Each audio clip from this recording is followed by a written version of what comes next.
Israel war, Syria में इस्राएली हमले, Hezbollah commander समेत 9 की मौत, गाजा और लेबनान में भी दर्जनों मारे गए।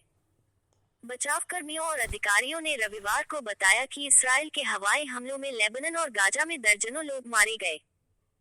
गाजा पट्टी में बचाव कर्मियों ने बताया कि क्षेत्र के उत्तर में इस्राएली हमलों में मारे गए 30 लोगों में 13 बच्चे भी शामिल हैं। बीते 1 साल से ज्यादा समय से इस्राएल और हमास के बीच जंग जारी है।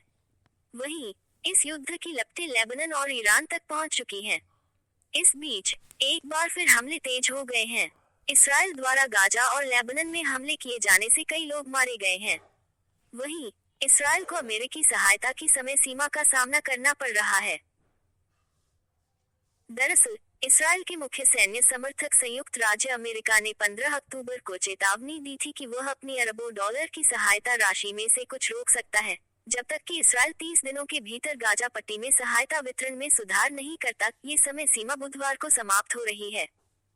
बचाव कर्मियों और अधिकारियों ने रविवार को बताया कि इस्राएल के हवाई हमलों में लेबनान और गाजा में दर्जनों लोग मारे गए।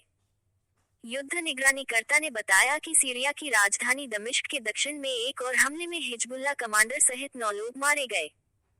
वहीं गाजा पट्टी में बचाव कर्मियों ने बताया कि क्षेत्र के उत्तर में इस्राएली हमलों में मारे गए 30 लोगों में 13 बच्चे भी शामिल हैं। गाजा की नागरिक सुरक्षा एजेंसी ने बताया कि पहला हमला जबालिया में एक घर पर हुआ, जिसमें 13 बच्चों सहित कम से कम 25 लोग मारे गए और 30 से अधिक घायल हो गए। रिश्तेदार अब्दुल्ला अल नज्जर ने बताया कि सुबह करीब 6 बजे अलोश परिवार के घर में बहुत बड़ा विस्फोट हुआ। जब हम यहां पहुंचे तो सभी शव क्षत विक्षत हो चुके थे। वहीं दूसरा हमला गाजा शहर के सबरा इलाके में हुआ, जहां 5 लोग मारे गए। Please subscribe and follow. पहले से ही तबाह-उत्तरी गाजा में हमास को फिर से संगठित होने से रोकने की कसम खाते हुए इस्राएल ने 6 अक्टूबर को एक बड़ा हवाई और जमीनी हमला शुरू किया। जबलिया हमले के बाद इस्राएली सेना ने कहा कि उसने उन बुनियादी ढांचे को नुकसान पहुंचाया जिसमें आतंकवादी काम कर रहे थे और सैनिकों के लिए खतरा पैदा कर रहे थे। लेबनान में स्वास्थ्य मंत्रालय ने कहा कि बेरूत के उत्तर में अलमत गांव पर इस्राएली हमले में 7 बच्चों सहित 23 लोग मारे गए।